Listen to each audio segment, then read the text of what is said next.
Our first speaker is our fabulous lower school French teacher, Patty Hans, whom I met. One of the first people I met at the Wellington School is she was on the search committee that made the grave error of bringing me here to the Wellington School. She was on that committee and is on so many committees because she is exactly what I've just talked about. She is a bold, creative teacher who reaches students and stretches their capacities in ways that they might not have known that they could be stretched. So I'm going to call Patty up here to join us to talk about voice, and she's going to talk about her work in the lower school. So, Patty Hans. Merci beaucoup.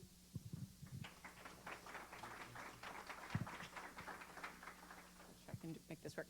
All right, so this is not a controversial topic, but it's a topic that I think is very important and one that is near and dear to my heart, because I think we can all agree that we want our children to have a voice.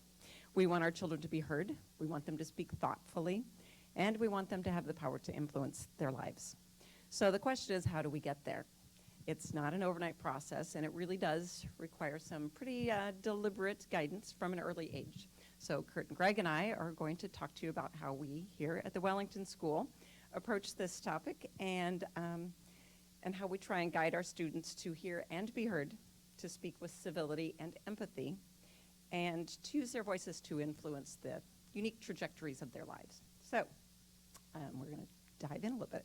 In spite of the messages we may hear through Twitter and Snapchat and television and other sorts of media, voice is more than just speaking our minds.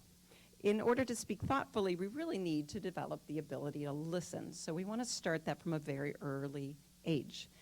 For meaningful exchanges, obviously, it cannot be a one-way process.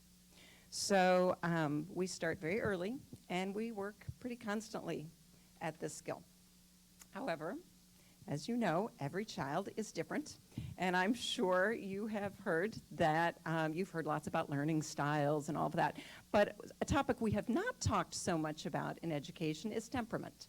So we're going to talk a little bit, you know what, I skipped one of those a little bit, sorry.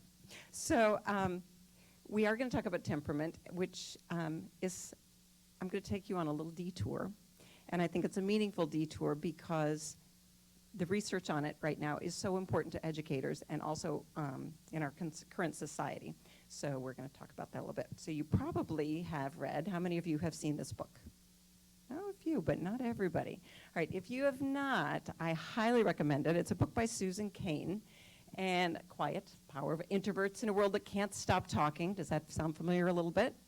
Yeah, well, the book really resonated with me. I read it a few years ago, and I'd been concerned with that whole trend of loudest is best, and the topic of introversion and extroversion really piqued my interest. So both as a parent and an educator, I thought I need to find a little bit more about this. So I listened to Susan Cain's TED Talk, and I heard her speak at the Isaacs conference last fall, not just this past one, but a year ago. And thanks to a faculty enrichment grant, I got to spend several days last summer at the Quiet Institute, which was an intense workshop that's run by Susan Cain, and it was part of the kickoff to the Quiet Schools Network. So this is sort of a new thing. And I know some of you are thinking, oh great, here's another label. Are they an auditory learner? Oh, now they're a quiet learner. Or another label for the school. Ooh, we have a quiet school. But it really is not that. It's more about restoring balance. I don't know if you have noticed this, but in American schools over the last few decades, we have tended to skew a little bit toward the extrovert. And whoever's loudest and best and waves their arms tends to get noticed a little bit more. So we want to restore a little bit of balance, and obviously I can't share with you everything in the two-day workshop, from the two-day workshop in this short little presentation, but I do want you to understand, for our purposes of voice, what introversion and extroversion is and what it's not. And first of all, it does not mean shy. It is true that some extroverts are shy, and some shy people are extroverts, but it is not the same thing. Being shy is having a fear of social judgment. And we want our students to be fearless learners, not fearful. We want to help our children overcome shyness if that's what they have. But introversion is not something to overcome. It's a trait to capitalize upon. So if it's not shyness, what is it? Well, when referring to extroversion and introversion, it's really just sort of points on a continuum from those who re-energize by socializing. Anybody out there? I need to go to a party and then I get all hyped up. To those who really need some quiet alone time in order to re-energize. You need a book, you need to go for a walk. And that is something that does not change. That is something that you're sort of born with, and it's who you are. So it goes from those people who process out loud to those who need some quiet to process. So what we want to do is make sure that, even though it's been happening, and we've been squelching a little bit of our introverts and depriving of some of our more extroverted students of the skills they need to slow down and listen and think. So we want to move forward with this and bring back some of these things. So there are some neurobiological foundations for this, and there are 2 studies in Susan Cain's book that I found particularly helpful in understanding how temperament affect our approach to learning. And the first study, which was by a Harvard psychologist, it's a longitudinal study. He took 500 babies, and he's still been working with them. But he found out that introverts physiologically, they're more sensitive to stimuli, which can positively or negatively affect the way in which we function. So those high reactive babies, and I don't remember if you remember your babies, some of them flailed their arms and startled easily and were very upset. Well, those babies tend to grow into the introverts. And even as adults, they tend to be more easily affected by changes in temperature, lighting, noise. Does this sound familiar to anybody? Yeah, a little bit. So turns out, though, they also tend to be more observant and handle delayed gratification better. So again, this is not something to overcome, but this is sort of a reality to their temperaments. But the second study was another one that really made me, because at first we're like, oh, well, now we need to make room for the introvert. Well, we also need to stop and pay attention to the extrovert, because the second study done by Joseph Newman, he's out of University of Wisconsin, he did a bunch of tests with identified extroverts and introverts and found that with these tests that he was having, they were games that they were playing and also sort of analytical tests. They had a whole variety of tests that they had to do. And he found that the extroverts had this tendency to believe that their obstacles could be overcome just by the sheer force of their power, and that speed was best. And that unfortunately, even though they were going really fast and getting a lot done, they were not always making the wisest choices. Their actions were not always well thought through. And so by the end of the study, they realized that if they took those same extroverts and forced them to slow down, they succeeded just as well as the introverts on all the tests. Both groups did just as well. But in order for the introverts to do well, they needed to stop and think. In order for the extroverts to do well, they had to be forced to stop and analyze what they were going to do before they actually acted. So obviously, we want to help both. So we want to support those deep thinkers and the gregarious speakers and help them be both. So happily, many of my colleagues seem to be instinctively doing a lot of the things that both ends of the temperament require. And they were also very open to the information I brought back from the Quiet Institute. I got a chance to speak with the faculty at the beginning of the year, and I've been talking with faculty ongoing ever since, particularly in the lower school right now, but also in the other divisions. And the Quiet Schools Network is continuing to provide us with a lot of resources. So we're doing some new things here, and we are working at cultivating those deep thinkers and gregarious speakers, both of them together. So here's a glimpse of our process, and it begins in the lower school by helping children, first of all, understand themselves and learn to communicate their needs when they need to calm down or find a restorative niche. Rather than always depending on the adults to calm them down, they need to gain the tools for self-advocacy. So much of this connects closely to our feelings, our work with well-being. Have you heard of the well-being stuff? That's been going out a lot. And this is very closely connected to that. So beginning already with the very littlest kids. We've got a little Jag over here on the left, and he is visiting the cozy corner. And so the kids are being taught very deliberately that when they're upset or if they just need a little alone time, rather than melting down or crying, they're being taught to come and tell the teacher, I need to visit the cozy corner. And they go over and they read a book, they can draw a picture, they can sit on cushy pillows. And Shelley Brown, who's our early childhood director, and also one of the Little Jags teachers, she said she's been using this and it really has been effective. She's seen many fewer kids that just sort of start crying for no reason, but they figured out they've got a place to go. They've been told the words to say, and they're using them. So this is 3 and 4-year-olds. As they get a little bit older, some of our teachers have in their rooms what is called a calming caddy. And either a child requests to go use the calming caddy or they're encouraged to go use it. So it comes from both ends. But they can go in there. There's Play-Doh to squish around. There are these bottles that are called calming bottles. It's really just a water bottle filled with glitter and water, and you shake it up, and those are your feelings and your thoughts, and you keep watching it, and as the glitter settles, so do your thoughts and emotions, and then we're ready to move on. And they also have some cards in there so that they can do some yoga stretches. So it's sort of a good way to just go and relax a little bit, and we're trying to work more and more into that.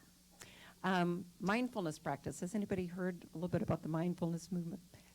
Well, you'll hear more about that, I'm sure. School can be a very stimulating place. In fact, Susan Cain referred to it as, I don't think ours is so much, but she said it's like an all-day cocktail party without the alcohol. I don't know if I totally believe that. But this is a photo. I know it looks a little bit like they're praying, but they're not. This is right after lunch. And lunch at Wellington is a very exciting place and a very exciting time. We all see our friends. We chat with everyone at our table. We move around a great big room with lots and lots of people so that when we come back from class, it's very hard to just sort of settle in. It's hard for the kids who have just needed a little bit of quiet because they've been in this very loud place, and it's hard for the kids who are so stimulated and excited that they just need a chance to refocus. So this is a simple thing we do, and they tell me when I forget it. We come into the room, and they each make they make their fists, and they can either close their eyes or look at their fists. The goal is not to look around at their friends. And then as I'm counting slowly in 10, they're to 10 in French, because we got through it in French, of course. So they are opening one finger at a time, and I'm counting with their breath. So they're focused on their breathing. And then we keep going, and it takes about 30 seconds to get 10 breaths in. And when their hands are now open, because they've had these tight fists, they've released their hands, they're calm and ready to go. And I have had both my quiet kids and my more energetic kids remind me if I have decided to dive right into a lesson. So that kind of thing has been very helpful. As part of our language arts program, we have the Quiet 10, where children have a chance, and we've done this for quite a while, where children have a chance to write in silence, in quiet for a while before they start interacting with their peers. 4th graders have instituted this year a 10-minute Zen zone every other day. And again, both Erica Foster here, she has pointed out that both her high-energy kids and her kids who really want some quiet have both reminded her when she's forgotten that. And it's a pretty basic thing. They do some midline stretches. They've got music, a little bit of breathing. I think we've got, so it's just some calming music. They stretch a little bit.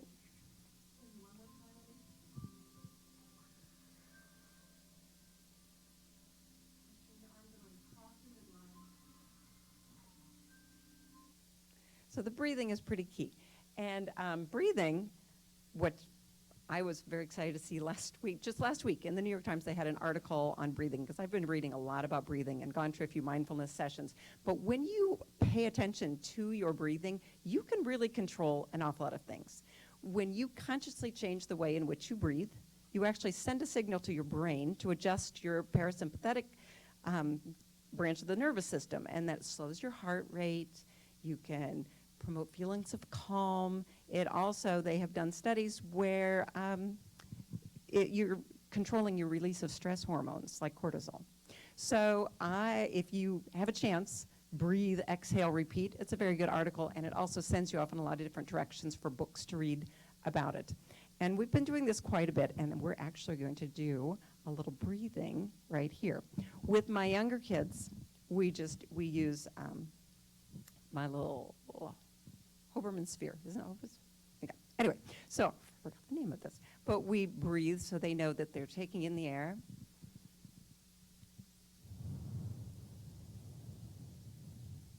And you try and let it out a little bit more slowly than you take it out.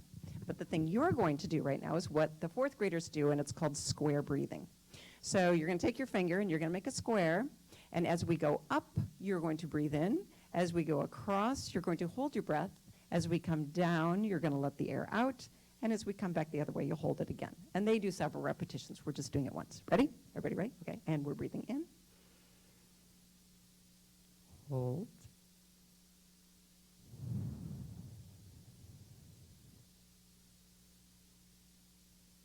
Etc. Feels kind of good, doesn't it? Why not? Anyway, these things really do feel good. And once we have gotten to know how we're feeling, we've got a better sense of ourselves, then we're a little more open to listening. So when we are ready to hear and to empathize, we do this through a variety of ways. And one way is through, forgot the gratitude journals. This is another piece of it.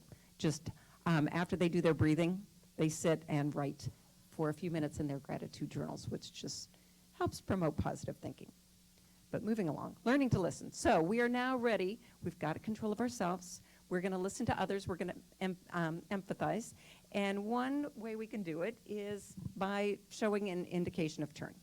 So if you use a physical manifestation of whose turn it is, so you pass around an object, doesn't really matter what it is, but for the youngest kids, they know that the child who's holding, in this case, the fish, the child holding the fish, he's the one who gets to speak, and it's the turn of other people to listen. It's your turn to listen. Then when you have the fish, it's your turn to speak. Back to back, front to front is something that they do with early childhood, and even a little bit farther on, the kids are given a task. They have a chance back to think about it, and then they can turn around, share with them, and then they have to share, they can share with the group. So the teachers ask, what did your partner say? So knowing that they're going to need to be thinking about what their partner was saying, they're actually going to be listening to them. But they also had a chance, if they needed time to process, first of all, okay, here's your question. I'm back to back. I have a chance to think. I can think about my actions. I can think about my response, turn around, face my partner, and now I'm going to share out with the group what my partner said. The authors share something we've had at Wellington forever, a beautiful thing, and you can kind of see in the background the who, what, when, where, why. Students know that if a child is going to share his or her writing, that they, the listeners, are going to ask questions afterwards. So they really do have to listen. They can't just sort of blow it off. And then once we get that listening down, then obviously we want to help students be ready to take the stage, both figuratively and literally. And we start that very early as well. Using microphones in class to lead classroom routines, they present in-class skits, they do lunch announcements, hallmark of the Wellington School, Wellington Lower School, or the class plays. Everybody from pre-K through fourth grade does a class play every year. Everybody gets a chance to speak on the stage, obviously working their way up gradually with them choral speaking earlier on, but everyone is speaking toward the end. In fact, these kids right here, kindergartners, last year, this whole play was in French. Just saying. That was an aside. Lunch announcements. So you've got this lunchroom full of, our dining room holds what? It's close to a couple hundred we have in there because we've got all the teachers and we've got all the lower school K through 4. And at the end, in a very non-threatening way, they can just say, my name is Asher and today is my birthday. Or in his case, they were going to share the flags. We've got flags hanging around the room and we recite what the flags are. So they have a chance to speak in the microphone. We also have town meetings from the time they're little. We have early childhood town meetings. We have older town meetings where the kids lead things. They get to share something they have made. In the grades 1 through 4 town meetings, they share something they've written. So they're speaking in front of a larger group, and they are using the microphone and developing a presence in front of a group. And finally, music moves me. It may seem like, okay, it's a big music program, but those kids are all speaking, and the Gart Gym holds about 500 people. We pack that gym, and those kids get up there with a microphone. Those are not all extroverts. That one is. But they get up in front of the microphone, and you can tell them just moments before we go on, oh, by the way, can you do this? Or this person's absent. And they do it. They step up to the plate because they've been doing it year after year after year. And they are getting used to just taking the stage. So we're developing slowly. And this is how we begin. This is our foundation, but obviously they're not done by the end of 4th grade. Then we throw adolescence into the mix, at which point I happily turn this over to Greg.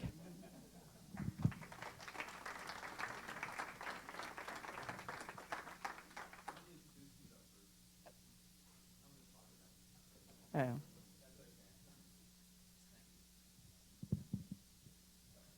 Thank you. Thank you so much, Patty. It almost makes me want to have children again so I can... Okay, it doesn't really, but I think one of the things Patty's saying is really true. Once we help them find it. I started my career many years ago in 1980 as a middle school teacher, and our wish generally when we got together at staff meetings was that the students would lose their voice. It's a tricky and different stage, and we have Greg Davis to talk with us about that today. Greg is becoming a more and more famous speaker all the time. This is Greg's second speaking appearance today. He's thank you for coming back from Cleveland, where he was a speaker at the Values in Action Foundation. Is it their annual? Their 20th annual, and I guess you probably weren't no, you probably weren't the only speaker, but he was the only one of our people speaking there. Greg has done incredible work on civility, and was recently featured in a blog in the Huffington Post. So he's the most recent nationally attended speaker here at the Wellington School. Greg comes to us from KIPP Academy, and part of the reason that he came here was that KIPP's a wonderful, wonderful place, but subject to the same kind of standardization that most schools are, and that Greg was looking for a place where he could expand his craft and do the kind of education with children that he felt driven to do, and Wellington is the perfect place for that. So, Greg Davis, please. Thank you. Thank you very much. So I was thinking about this, and one of the things about speaking to a really large group is, especially before lunch, and it's a bunch of high school kids, is that I was almost certain that nobody was listening. So it was sort of liberating because I could just sort of drone on, and like, really, they were just like waiting for lunch. So, but honestly, I think that it's wonderful to have everyone here on a weeknight, busy families, and you come out to think about and listen to and talk about issues of education. And so I just wanted to thank you for being here first. And I wanted to say a couple words about Wellington as well. So Wellington is, in my experience, a unique community. In my time as a teacher, I've taught in all kinds of schools. One school I worked in was very serious about understanding how teaching works and really dialed in as far as professional development, but there was no sense of autonomy at all. So you were micromanaged literally down to the minute, and decisions about what would happen in your classroom were sort of passed down from on high, and you didn't have much say in how that would turn out. So they were very good in terms of thinking about pedagogy, but they had no sense of autonomy. By contrast, another school I worked in gave me just about as much autonomy as I could handle. I was put out in a trailer and sent kids for 3 or 4 years and just allowed to run the show, and nobody really came or went, so I had a great deal of autonomy. But there was no, this would never happened in that place. There was no like shared intellectual life in that school. And so the fact that that exists in Wellington is wonderful. I think that Wellington has found a great balance fostering a rich conversation about what makes good teaching, while at the same time giving teachers autonomy to make choices of their own.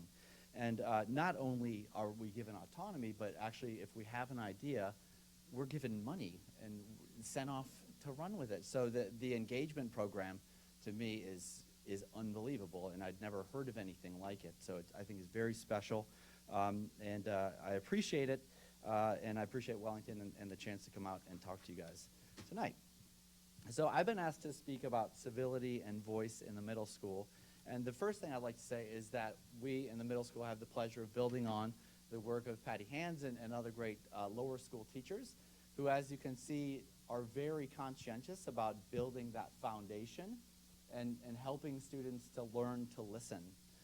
If you take a student who can listen and hear another student and speak their mind in turn, I think that you're halfway there, right? Because that's just about half of what civility is, and maybe it's the whole thing, right? But we do need to be conscious, as Rob mentioned, that there's a continuum. So it doesn't, civility for an adult doesn't look like the same thing as listening for a third grader. So we try to promote that development in middle school. And what we did this year is we tried to create a program specifically around civility. And I've been asked to answer 3 questions about that program. First is why we did it.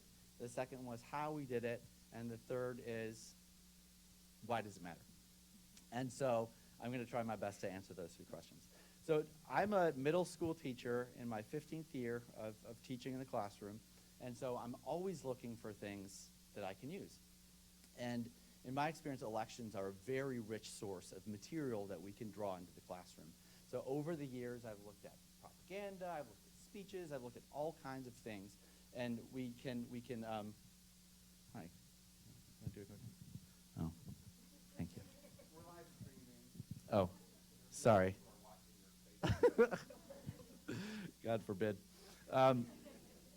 So at any rate, when I began thinking last spring about, well, how am I going to use this next year with the election and the offing, I started thinking about what we could talk about, and I thought, well, civility is probably going to be really important in terms of setting the stage for successful conversations in the classroom and in the school this year. Over the years, I think that we've drifted more and more towards sort of soundbite politics, away from deep, thoughtful arguments in many cases. You know, as I was watching things progress, I was seeing more and more things that look like this. And we'll see if we have audio that works, okay? That presentation today that he mentioned, the audio didn't work at all, so we just skipped over this. But does anybody recognize the show? Ready, go. Yes. Thank you, Ms. Young. Okay, so we'll see if it works. And I've been instructed to, do I just press the space bar? Oh, dang. Click on the picture. Okay, I've been instructed to click on the picture. How about no park? Who here thinks parks are stupid? Let the record show that everyone is raising their hands. I happen to know for a fact that Pawnee's favorite fast food restaurant, Paunch Burger, needs a new location. Now, seeing as how the future of Lot 48 is open for debate, I move we sell it to Paunch Burger for a nice profit. You told me you wanted a dog park. Psych. It's not fair. You lied to me. You just got jammed. All right. So that's a scripted show, right? So people came up with that. They wrote the script. They rehearsed the scene. And the next one, we'll see how long you can take it. You ready? This is real. This is not scripted, okay? So if you start to experience any like discomfort or symptoms, just give me one of these and I'll press space bar, which I think is the right thing. Here we go. Let's see if it works. This is real.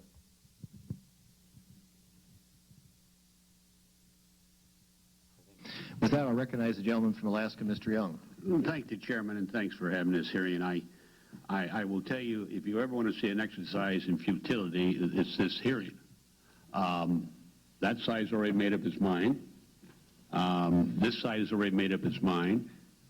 And I call it garbage, Dr. Rice, that comes from a mouth.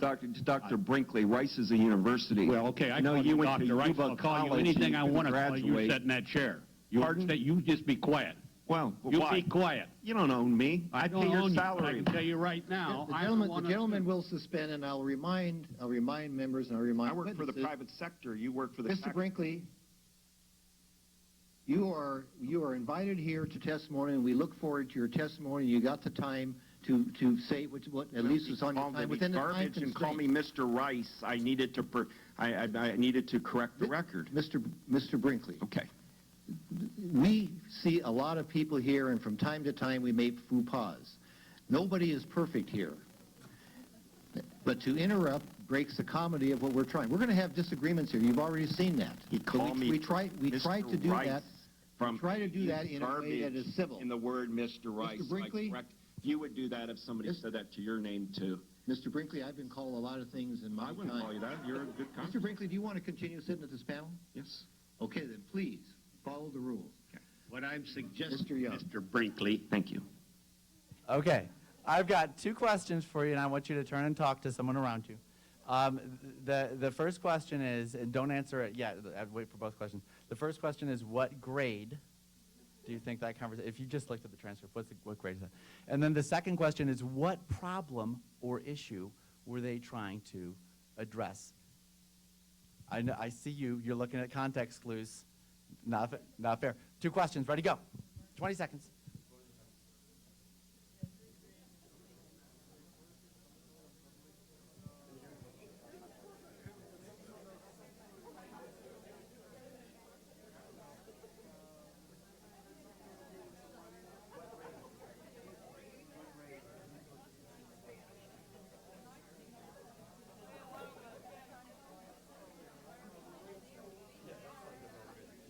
Okay, ready? I always count down, so pardon me. So 5, 4, 3, 2, 1. It's force of habit. I had like hundreds of kids clapping, like just to get ready, just because it's habit. So I apologize. So at any rate, did anyone figure out what it was that they were talking about? Like if you look at the transcript, you can't. So the people who had answers were looking at the context clues, because you're smart and you look for context clues. But in the conversation, there's nothing that indicates that there was any problem solving going on. In fact, the entire time, really nothing gets discussed. So as I was planning last spring and seeing things like this around, I thought it's going to be really important for me as a teacher to prepare for that. I knew it would be all too easy for our conversations to look like that. It's a 7th grade classroom. So I wanted to be careful, therefore, to establish clear rules and expectations. And I wanted to be sure that the discussion my kids, your kids, would be having, if it came to any discussion of politics, would be open, fair, respectful, substantive, intelligent, honest, and civil.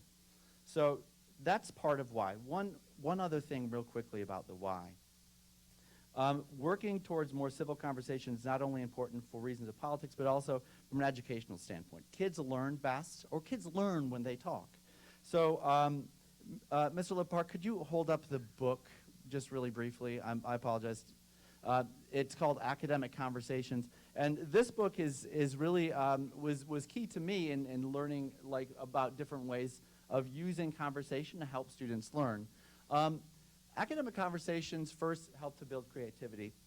You may, like me, when you're trying to figure something out, go walk, and I talk into a voice recorder oftentimes because that helps me to process. There's a very old tradition Mr. Brisk may be familiar with. I think it's the peripatetic tradition, where the teacher and student simply walk and talk together until they have some realization or deepen their understanding of whatever they are talking about. I believe that it helps to move your brain in a different way to be able to talk and converse with another person. So it helps to build creativity and make new connections. Speaking of connections, conversations can help students help each other to see links between ideas or texts that they could not have seen themselves. If you know a great deal about European history and I know nothing about that, you may be able to tell me something that I did not know that connects with something that I do know. And so sharing knowledge in that way through conversation can help students build their understanding. And finally, it can build content knowledge. When we say something, when we learn something through conversations, it helps us to learn. But all conversations are not equal. As we've seen, some conversations, if they're not civil, they can literally produce nothing.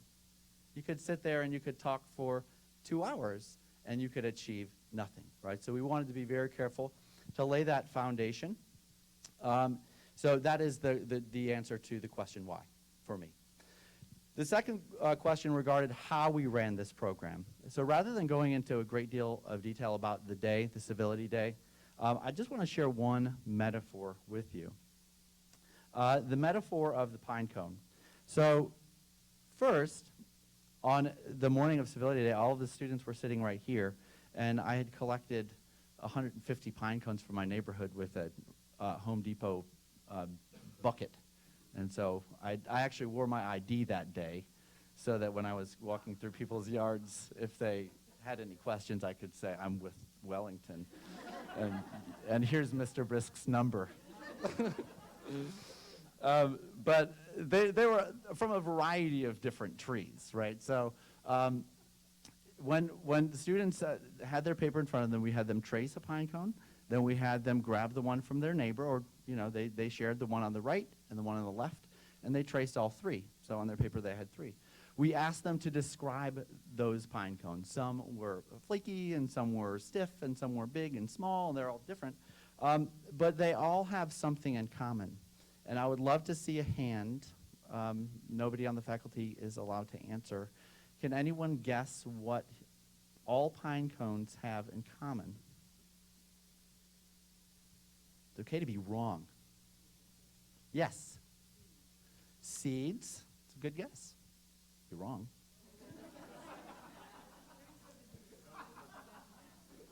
Was it something about 7? Ah, no, that's way deeper than we're actually going. You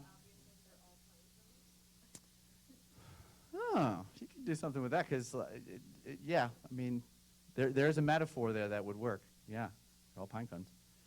Okay, ready? I'm sorry? They all come from a tree? Yeah. I hadn't really thought about that, but that's true too. The one that we need to understand is that they all have a core. So every pine cone has a core. So regardless of shape, size, anything else, they all have a core. They're all also pine cones. So metaphorically, you could say we're all human, right? But that metaphor I just want to extend in 2 different ways. So the first pine cone metaphor has to do with every individual having a core. So every individual, every person has a core of beliefs, of values, and our actions and our speech stem from those beliefs and those values that are at our core. So our 7th graders, at the beginning of the year, they all write this I Believe essays. And just before coming up here, I went back and I looked at a couple of them, just the titles. One was Inhale, Exit, Inhale, Confidence, Exhale, Doubt. I think that was just such a nice title. One, I looked at the first sentence, and it said, my largest value in life is knowledge. Several students wrote about ideas such as compassion and perseverance, and their actions have stemmed from those, and they connect them to their experiences, right? So every single person has a core that they're working from. The second metaphor here has to do with a bigger picture. So just as every individual has a core and every pine cone has a core, every institution, every school, even every nation has a core that our actions, that our speech stems from, all right?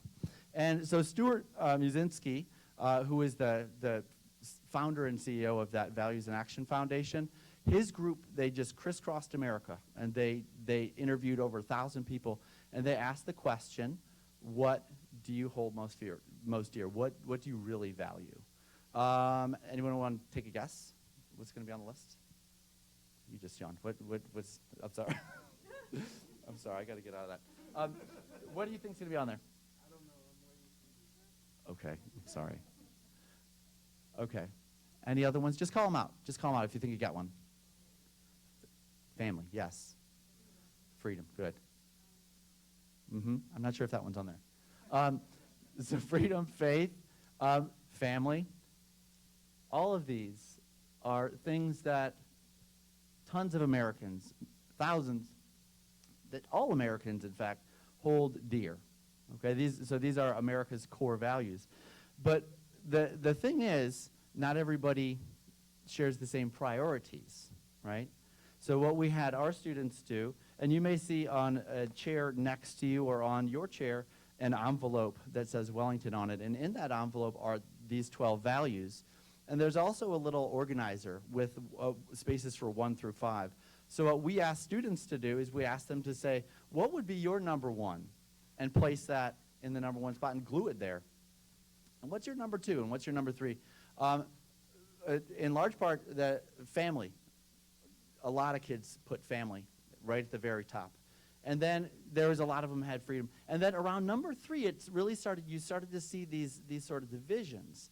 And so walking around the room, you could see how different people prioritize these exact same values. In every case, you got to put 7 back in the envelope, right?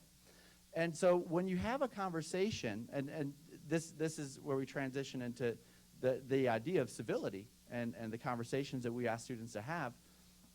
What if you have a conversation between someone whose number 1 value is success or getting to the top versus someone whose number 1 value is helping the whole community? There's going to be a natural tension there, right?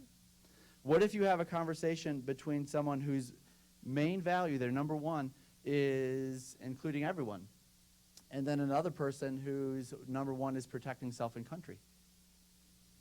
Could there be a tension there? There certainly could, right? And there is. And one of the neatest things that we saw, that I saw personally during that Civility Day, was a conversation between students that we had them talking about Syrian refugees, and we had a consensus building activity. The statement was, the United States should be doing more to help Syrian refugees, even if that involves danger. And the groups and small groups, they had to either agree, disagree, strongly agree, or strongly disagree. And they had really good conversations about that very issue that's very tricky and very difficult, but they were also very civil about it. It was a really wonderful thing to hear. Okay, now, sometimes those conversations are difficult, right? They're not warm, fuzzy conversations all the time, because people have different priorities and different values that they hold dear. But in order for any of those conversations to work, civility is absolutely key. It's absolutely essential. But one thing I do want to say in closing, for the how part with respect to Civility Today, is that we never ask students to be passive. If they believe something, we want them to be civil, but we don't want them to just smile and nod and agree. We want them to say what's on their mind, what's in their heart, what they value, and be open and respectful with each other, and feel safe to do that in this space, okay? Now, lastly, with respect to why does it matter, we're parents. I'm a parent. I've got an 8th grader and a 6th grader in Hilliard, and I think that it's important that we pass down a healthy democracy that's built on open conversation between people that assume the best about each other, right? They find common ground, they build on that common ground, and they do so in a way that will be civil and long-lasting. And also, to introduce Mr. Hansen, they're capable, because they can hear each other and listen to each other, of having autonomy and making their own autonomous choices about the nation that they're constructing. Okay? All right. Thank you very much. Thanks.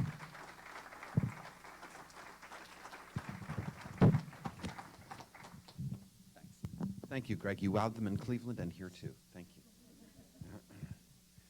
It's my pleasure to introduce Curt Hansen. I just want to say that when I met Curt, he was not yet a teacher at the Wellington School. He was a parent at the Wellington School, and we met on the basketball stands and the baseball stands with famous peanut eating in left field during baseball games. But we talked quite a bit about education, and he is a recovering attorney. And I always love hiring recovering attorneys, because they're the only teachers who never complain about being overworked. So, but he was working elsewhere. He was at Bishop Hartley, and he said to me, you know, the kind of teaching I really want to do, again, a theme of the evening is that it is only the independent schools in Ohio that are exempt from the high-stakes standardized testing, and I think. Well, Curt said that he was looking for a level of autonomy, the kind of autonomy we want students to have for himself in his own teaching. And if we ever had an opening, would we please let him know? And we let him know really fast. He's an inspirational teacher, and we're delighted to hear Curt talk to us about what we do with our oldest. So, Curt Hansen.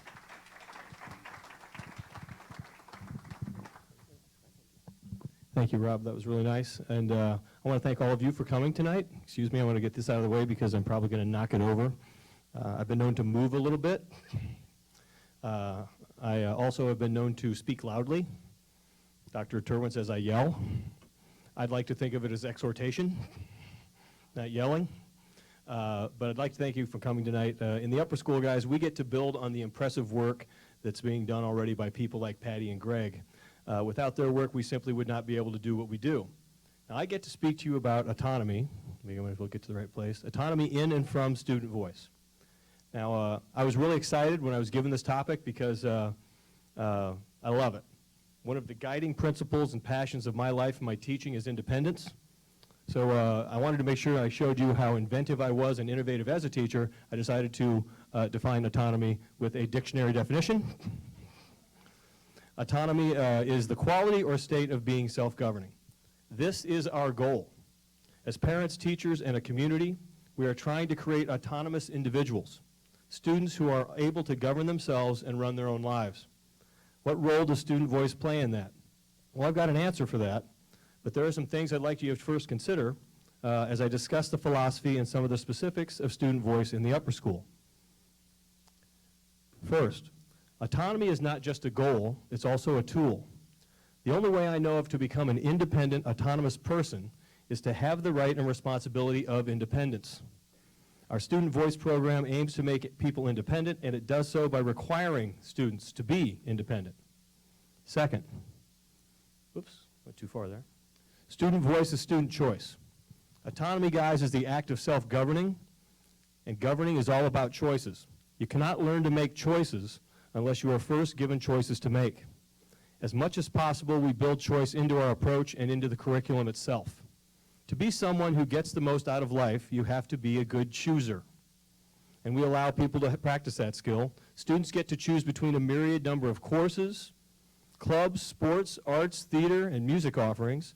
We create a mini world that mimics choices about priorities they will have to make in real life. Allowing them to face and manage a cavalcade of choices helps them decide which ones are best to focus on for them and learn the difficult tasks of time management and prioritization, key skills necessary for happiness and success later. Third, building autonomy is glacial. You simply cannot order somebody to go be autonomous. Kids can't do it. There are many little moments, small movements that that eventually make permanent changes in people. Wellington Student Voice is effective because it provides opportunities to practice autonomy over and over again that make it so that the person has internalized the skills necessary to govern their own lives. It is our long view approach and repetition in student voice that really make a difference. Our approach may be glacial, but like the valley left by a glacier, you cannot doubt that a great deal of change has happened once the glacier has gone through. Fourth, student voice is a part of our culture. It's not just programmatic. We pivot to student voice, we pivot to student choice, not just because we have created thoughtful programs to do so, but because it is a part of our DNA as an institution. Even before I arrived here as a teacher, I came to realize that students played a vital role in that culture. During my interview day, I was introduced to students, all of them, at morning meeting. I taught classes. I had lunch with students, and I know that students were asked what they thought of me, and I know that their opinion mattered. It's an absolute expectation that faculty will take into consideration what students think of their classes. Students learn what it means to have a voice because they have their voices listened to. In other words, students know they are playing with live ammo when they speak. Fifth, the exposure to multiple viewpoints. I think this is really important. To live in a civil society, which we're all working with very recently, students will need not only to understand what they think, but also need to understand what others think. To be truly open-minded, a person doesn't need to believe what another person says, but they do need to begin to try to understand why someone might think differently. As Justice Learned Hand once said, I have an open mind, not an empty one. Nonetheless, to determine what you believe and understand others, you need to be exposed to a variety of viewpoints. Through morning meeting, discussions in class, in the hallways, interactions in various students groups, students are met by a broad range of opinions and viewpoints. Wellington is truly a marketplace of ideas, and this is another way in which it is a mini world. In these walls, students are allowed to express their most fundamental beliefs and have them tested by people who think differently than they do, but people with whom they are already familiar with. And this familiarity is important. It makes it less easy to just dismiss the viewpoints of others as being something irrelevant or merely crazy. Because they cannot dismiss the person out of hand, because they know them, they have to come to terms with the idea itself. This forces them to consider the validity of their own positions, and more importantly, forces them to see that there are many ways to view the same issue. In other words, they have to be open-minded and evaluate the arguments on their merits. This evaluation process helps them determine what it is that they believe, and that's really the important thing, okay? So, why is autonomy a focal point of student voice? This first one right here, you cannot live in my basement. This is a mantra of mine as my children were growing up. One's just graduated from college and one is in college now. One of our most basic jobs, guys, as teachers and parents, is to make sure that our kids can function and thrive without our intervention. One reason why autonomy is a focal point for student voice is we realize that someday they will not be our students. Someday they will have to take care of themselves independently. We focus on autonomy as our goal and as a strategy because we are constantly thinking of our students and their futures in a very real and practical way. I hope you guys notice how I say our. I'm really possessive of students. Dr. Althoff is too. Dr. Terwin is too. Everybody here is. They're not your kids. They're ours. Okay? Now, what is the meaning of life? You didn't think you were going to get this tonight, did you? Now, I'm sorry, I'm not going to be able to answer that for you. But that's the point. I cannot answer this question for anyone but myself. Everyone has a different purpose in life. Everyone finds different things meaningful. The real stuff of life, guys, is not simply survival, but finding those things that bring purpose, joy, and contentment to you.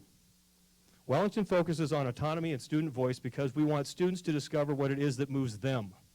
What will make them think at the end of their lives that theirs were lives well lived. Now, what kind of skills do we use to keep them out of your basement? The first one is self-advocacy, okay? To function autonomously, guys, you need to be able to represent yourself to the world, to ask those in the world for help, or be willing at the right time to speak truth to power in an effective way. What practical things does Wellington do to help our students learn this skill?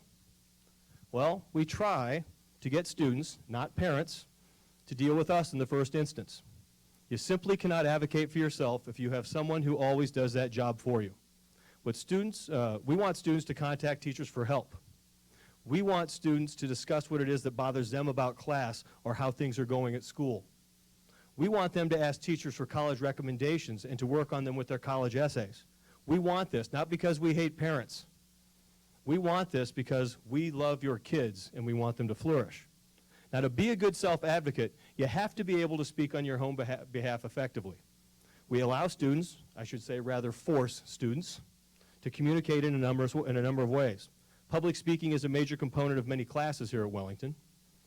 Morning meeting is the centerpiece of our culture and our school day. There are many opportunities to use the skills that will make students effective self-advocates. Crafting an argument, supporting that argument, and being able to convert that argument to speech improves our students' self-advocacy skills. Writing is important here as well. The immediate future is going to be one dominated by email communication, and you better be able to write. Students write in meaningful ways in nearly every class.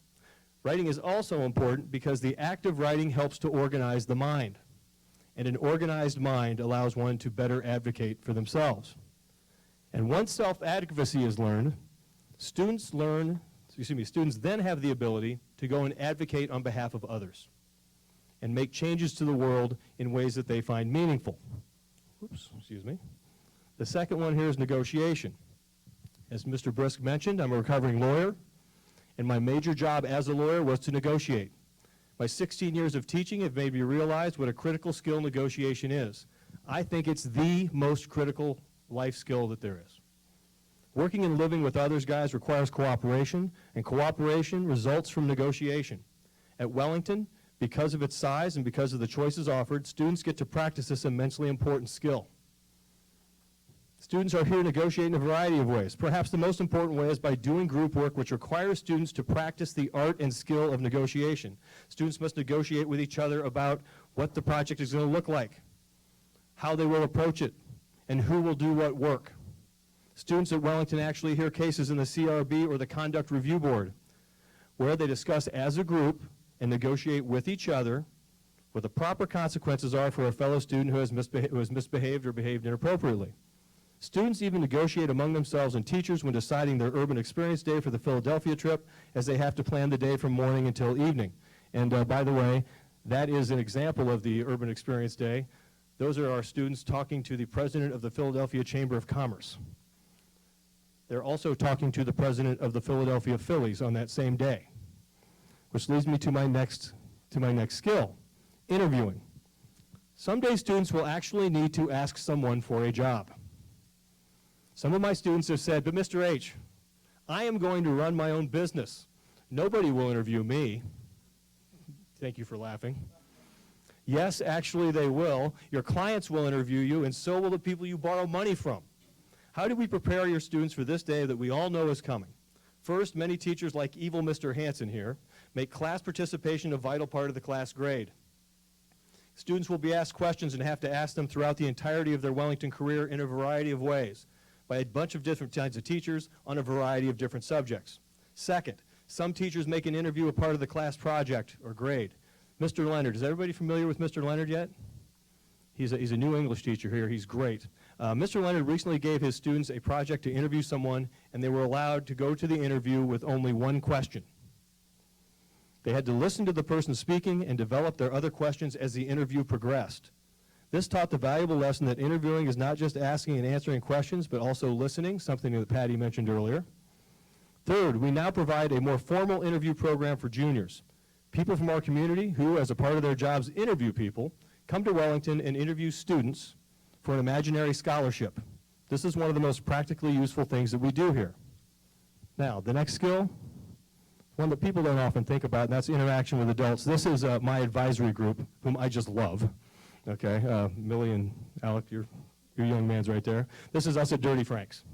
We went there for the sophomore outing this summer. Okay, for better or worse, guys, when our students enter the world, they will have to deal with people who are older than them. Professors will be older. Bosses will be older. Dealing with someone older than you is really a skill. You have to first overcome the fear of dealing with those who are older and sometimes intimidating. You also have to understand that older people might have different values and respond in different ways than you do. Students learn to navigate the older people problem here at Wellington. How? The small class size allows for greater student interaction. The key to being good at anything is to practice it, and students get a chance to practice that with smaller class sizes. Second, whether it's in the band, on the athletic field, in the art studio, in a club, students work with adults. Notice what I said there, work with adults. They get to work with adults not only as teachers, but as advisors, coaches, directors, conductors, and administrators.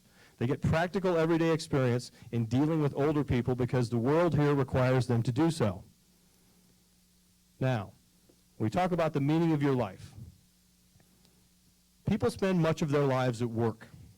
At Wellington, because we view student voice as student choice, students can begin the long experiment to determine not only what they can do to make money, but what they can do that will give their life meaning, and hopefully find a job that is not just a way to make money, but is meaningful to them. In the foreground here is Alex Tobin from the class of 2015. Is anybody familiar with Alex? Okay. Alex is he's already in college, but I have no doubt that he will someday be in a field related to politics. Alex was a member of our Ohio Youth in Government program. This program allows students to be state legislators. They write bills. And then in April go to the State House and they actually run their own mock student legislature. In 10th grade, Alex decided he wanted to be elected youth governor of Ohio. At the time he said this, the Wellington delegation was a small minority of the overall number of people that were involved in the program. That meant that the people Alex needed to get votes from had absolutely no familiarity with him. Alex used his advocacy skills to politic, and most importantly, to lead. The year he was elected governor, a number of other students rode his coattails to office as well. By Alex's design and effort, I might add, I have no doubt that Alex will make an impact on his world because largely due to his efforts, he grew Ohio Youth in Government here. A student did. From a small club to now it's one of the largest ones that we've got. We have over 40 members this year. When we first got here, when I first got here, I think we had 6. Thanks to Alex, we've grown it. It's unbelievable. But more importantly for Alex, he has found his future career. And I fully expect to go to an inauguration someday to see my student get sworn into office. If that doesn't happen, I'm going to eat my shoe. Okay? Brett Hairston. Anybody familiar with Brett? She'd be terrified if she knew that I showed you this picture. Brett has found an outlet for her voice as a member of our student government. If you ever want a mountain moved, call Brett. Through her service to her peers as a representative in student government, she has played an integral role in making sure that all the innumerable details of an event are planned appropriately, properly financed, and completed as planned. Brett's particularly skillful at negotiating with her peers and coordinating their efforts. But the skill that will really help Brett the most is her ability to work with older people. Brett fearlessly and comfortably will talk to any adult about anything and always makes her request in an effective and respectful way, making sure that she gets what she wants. Watching Brett is a real treat. I don't know what career Brett will follow, but I get the sense that she could do almost anything she sets her mind to with the skill set she has and skills that she's getting to practice and hone here at Wellington. Now, another part we work on here is what do you believe? Wellington is a place where you can express yourself in a number of ways. Our approach to student voice allows students to grow and stretch in ways that allow them to discover what it is that matters most to them.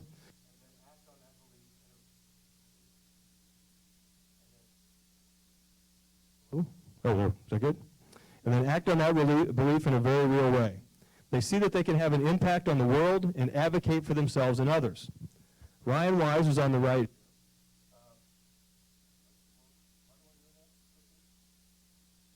Oh, there we go. I'm technologically challenged, most definitely.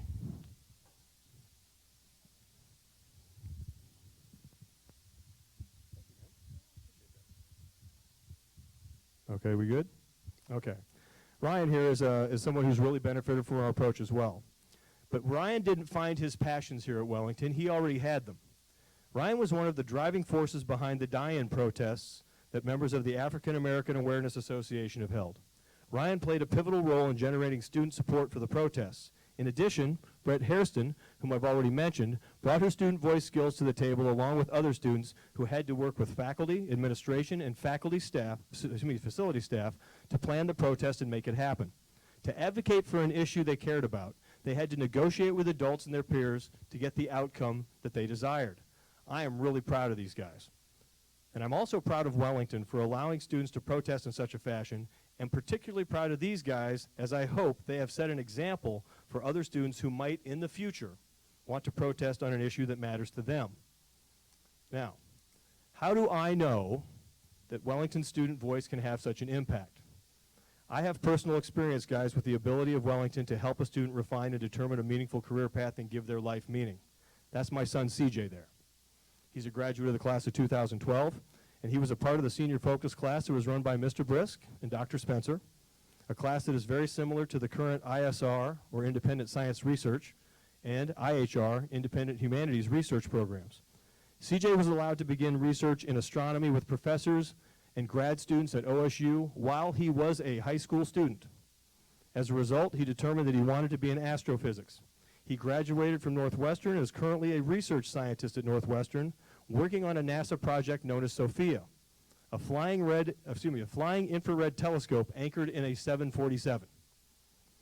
I know that sounds like something from a Bond film or a Dr. Evil device, but CJ was able to get this job because he had exposure to this field while here at Wellington. He had choice, and he had a good teacher like Mr. Brisk who was helping him along too. His negotiation, self-advocacy, and interviewing skills and ability to work with older people helped him get the job he loves. This is a picture of him at work. In the picture, he is in the cockpit of the 747 carrying the telescope on one of its test flights. Now, guys, I don't know what you want for your children, but I want your children to be happy in a field they have chosen, and that expression of utter joy and satisfaction on my son's face is a result of a process that started in a very concrete way here at Wellington with the student voice skills he learned here. The 4 people I have just mentioned have started using their voice to change the world in ways that are meaningful to them. These students have found a passion to help guide their lives. Alex Tobin is using his student voice to better our government. Brett Hairston is using her student voice skills, well, to just generally run the world. Ryan Wise is using his student voice skills to make the world address issues of injustice. And my son, CJ, is using his student voice skills to expand man's understanding of the universe. Guys, these are just a few of the reasons why my job is the greatest. Wellington as a community should be proud of what we have done and what we are doing in regards to student voice. Not just because students are doing what we expect of them, but because they are learning to have expectations of themselves. Thanks a lot for listening. I appreciate it.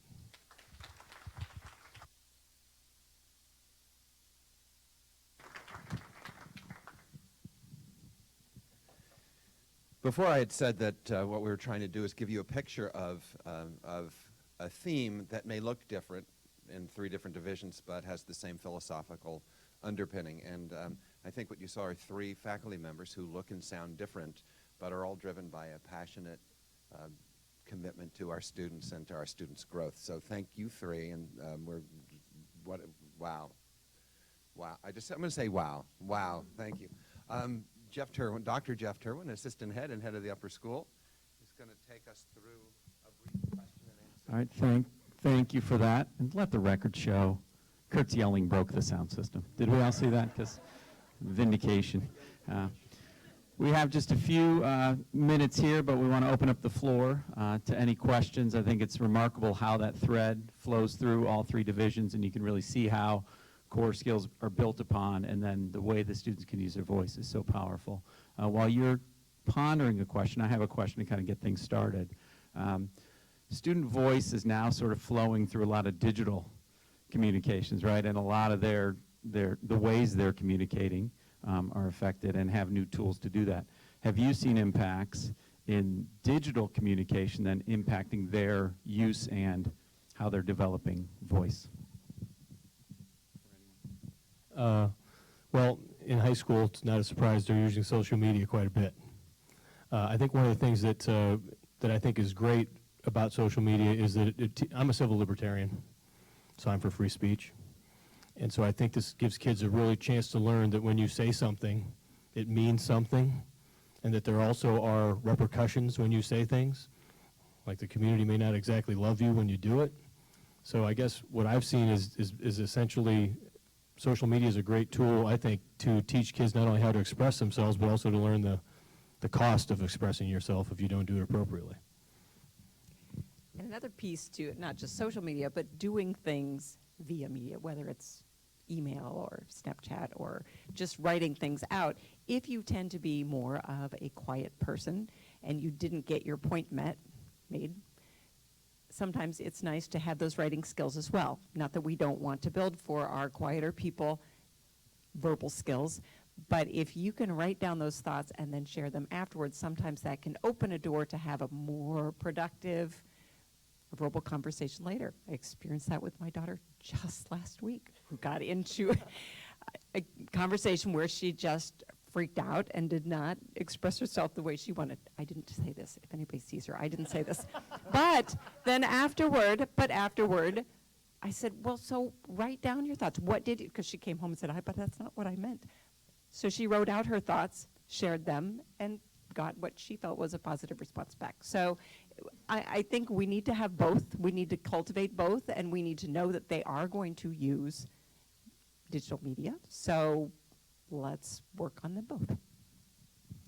I would build off of what both of you just said in the sense that I feel that digital media often is providing counterexamples of civility. So sort of teachable moments where, you know, a thought crosses your mind, you send it out into cyberspace, and there's no retrieving it.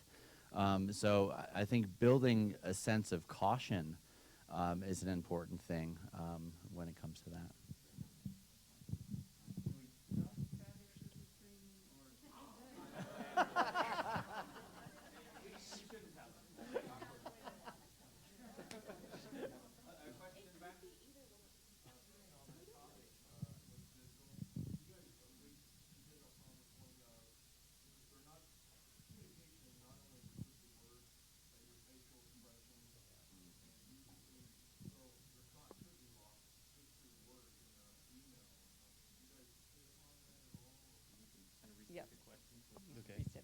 I think you were asking us if, if we hit upon the point that a lot of expression is face-to-face, and a lot of it comes through, a lot of the meaning comes through what you see, not just what you read. Is that right, Mr. Carter?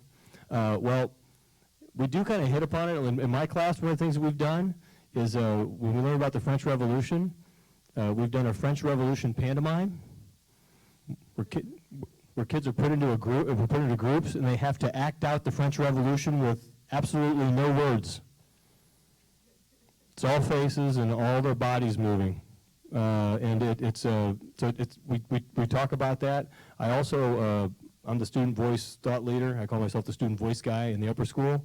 And when kids are speaking at morning meeting, we try and pull them out afterwards if they have looked like they were disinterested, if they just didn't care, or if they were running through it, to try and make sure that they know what they're communicating to their audience by the way they do it. In addition to that, there's lots of speeches that are given in my classes, way too many according to most kids. But they're always evaluated on two things, and one's content and another one is presentation. And those are things that are always included. Yes. Yes, no, and it is crucial. If we're going to use any sort of written language, obviously, they have to be aware. And we do talk about it. I know that has been spoken about in all of my kids' language arts classes when they're older. The little guys don't do as much of that. I got one on that. Is as important as presenting and body language during presenting is important. I think also while listening, it's important. So one thing, in 7th grade we can talk about is I'm constantly saying, "Get your head up," and things like that. So showing the person that you're listening is also an important thing that we work on. Okay. Another question anywhere? All right. Oh, in the back again? Yep.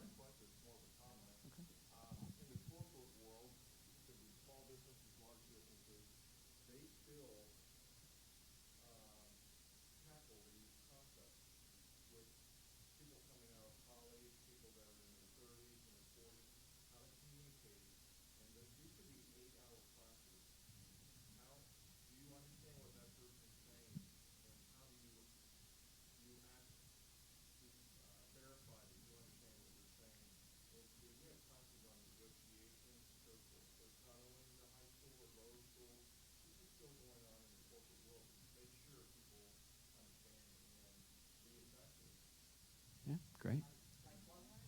And two, I think a lot of times you think of something like empathy or respect, and it sounds like a character trait that is a respectful or that is an empathetic person, but we try to approach it as a set of teachable skills.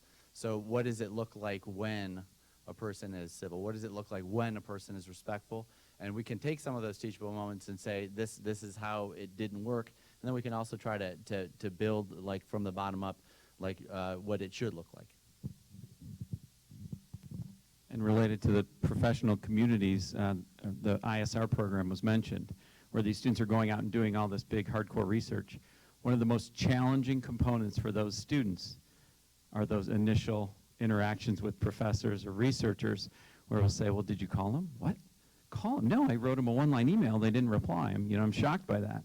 So getting students, like, how fundamental is that? We take that for granted, but that's the key step, and then making that connection, then building really cool things. So all this work is so important. It's applicable here, it's applicable in college, and then beyond. And so such important work. You want to close us out with your? To go what you were talking about, Mr. Carter, I was in another school for 10 years. We didn't talk about this a bit. And I went to a doctor's appointment the other day, and I met a very nice young man who's a wonderful young doctor who really liked me. You know why I know that? Because he wanted to talk to me about what it was going on, because he said that I was the greatest client I ever had, and he was hoping that I got really better, because he wanted me to get. Now, I'm old. I'm kind of stodgy. I didn't have a lot of confidence in him.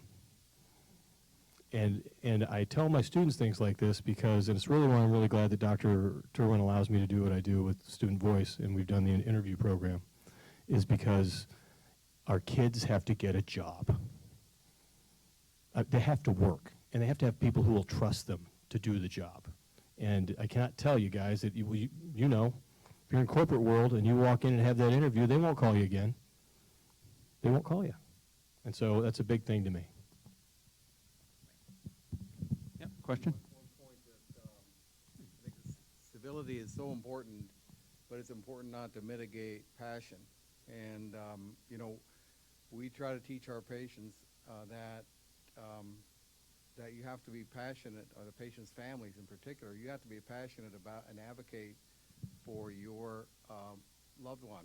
Because if they're not listening and you recognize that your loved one's in trouble, you need to step it up. You need to be able to reach a level where they start to understand you. And if not, you have to always stay civil, but then you have to move to someone else that may try to understand it. So it's important not to replace, not to confuse what civility really is. The civility doesn't mitigate the ability to actually convince someone when things are important like that.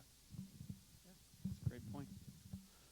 Thank you again for coming out, and another round of applause for Greg, Patty, and Curt. A really relevant and important topic, and they did a great job telling that story. You have the power to use your voice. There is a feedback card that came with your bundle of treasures. You can now speak out and give us some feedback about the series. We use that information to help as we look ahead to future programming and how we deliver this. We want you to have a time when you learn a thing, are engaged, and you can also help us grow in that as well. So if you take a minute and leave that on your way out, and otherwise, you have your flashlights. You'll be safe in the parking lot. Thanks for coming.